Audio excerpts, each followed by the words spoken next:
With Drysdale, Rod Laver's courtside with us tonight for this 5-set final. Boris Becker and Ivan Lendl. And there's the man who now makes his home in Greenwich, Connecticut, the first male tennis player to win $10 million in prize money.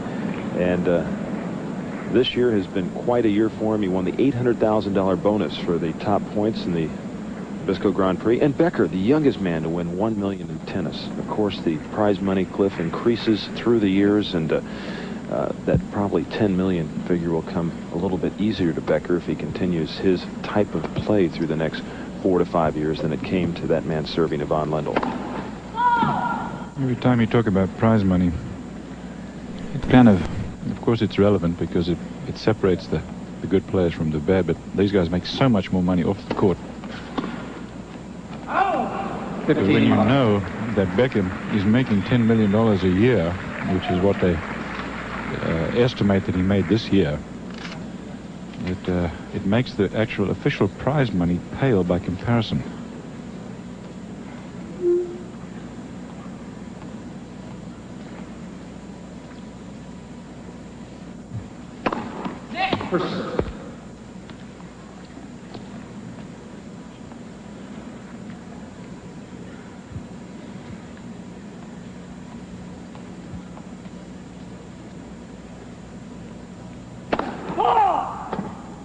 I always ask Bruce Devlin, who I do golf with, when we talk about money, what his biggest prize winning year was.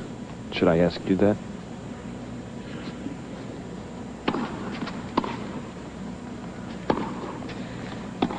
Or is that a no comment? After this.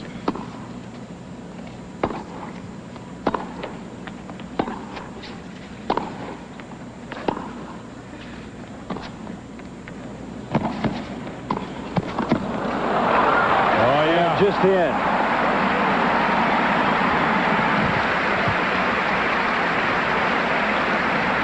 Good stretch here from Ivan Lendl. Now he's very much in a defensive position. The drop shot to try to get him into the net. Well, he got into the net and he stretched for that volley. And as you saw, it was just about as well played as it could be under the circumstances. $23,000 was the biggest single prize money check I ever got. One tournament. One tournament.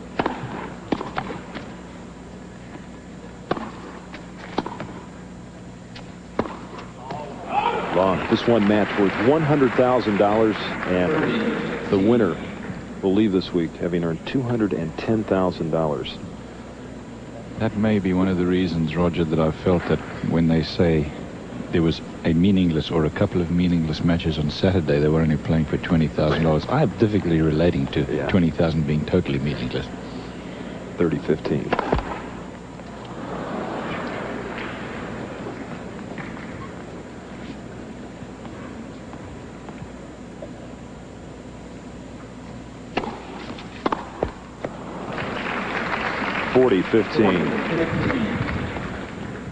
Becker has still not made any impression on Lendl's serve. Look at this, Cliff. 73% of all backcourt points to Lendl. Becker just 22. Coming in, Lendl had won 52% of his backcourt points, and Becker 45.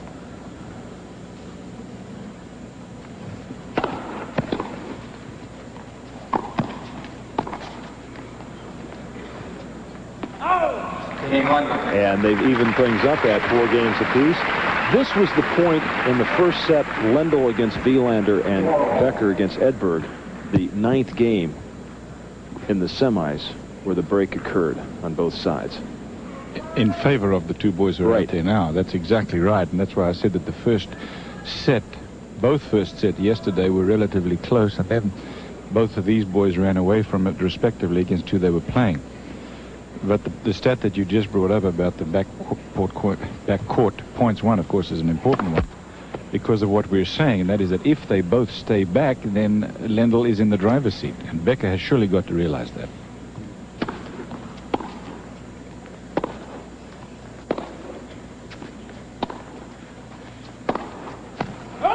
Just long. Rod, how do you feel about this 9th game of the first set after what we just mentioned concerning their semi-matches? Well, I think Boris, that last game against Ivan serve, I think he was very careless. He's either trying too hard or too little. He's not quite, in sync with any returns.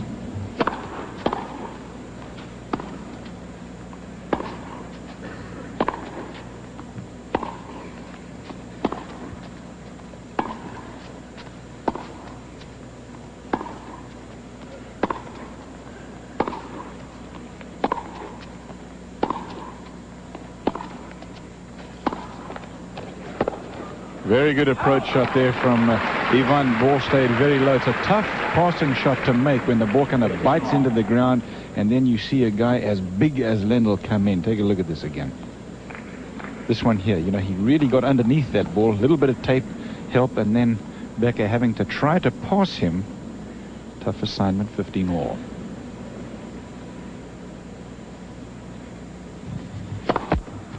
The other thing you have to bear in mind, the other good question when we talk about staying back, is when Becker comes in, he wins 3 of 4 points. And for Boris Becker, his second double fall. 15-30. A little scream of frustration from him. And Rod, did you see him look there behind you? He's looking at Günter Bosch, I think. Yeah, he's very frustrated at the moment. He's not that far off, but he's just expecting a lot of himself at the moment, and it's just not happening. He's lost his rhythm a little on his serve, especially the second one.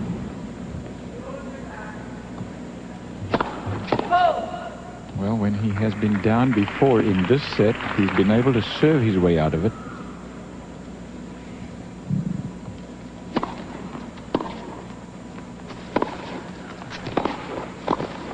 Boy, there it is. Rick just mentioned when he comes to the net, he wins 3 out of 4 times. He has done that so far in this match. And when he does it, he's so effective at it. And there's Günter Bosch, and you just wonder why he doesn't do it on a more regular basis. Yeah. Günter Bosch, by the way, the guy that you're looking at is not more than about, let's see, 9 feet from Rod Laver down there at courtside.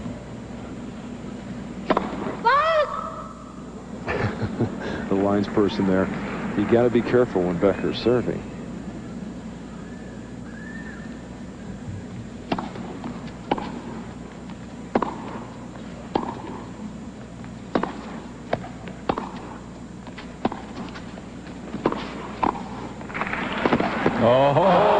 Cross-court forehand winner by Ivan Lendl. Take a look at this angle here. What do? You play the perfect tennis point. Take a look at this. Now, if you're in Becker's shoes here, you've got to say the guy's going to go down the line. But he hooked it cross-court a la John McEnroe, who's the other player in the world, or the one player in the world who can do that better than anybody. And, of course, Becker was nowhere near it. In the third game, Becker staved off 4 break points to Lendl. It was the 9th game of the first set when Becker broke Edberg and Lendl broke Wielander.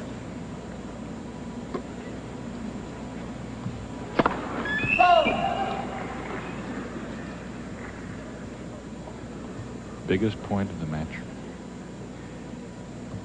And a double fall to his third, and Ivan Lendl breaks Boris Becker in the 9th game of the first set. The asterisk means that Lendl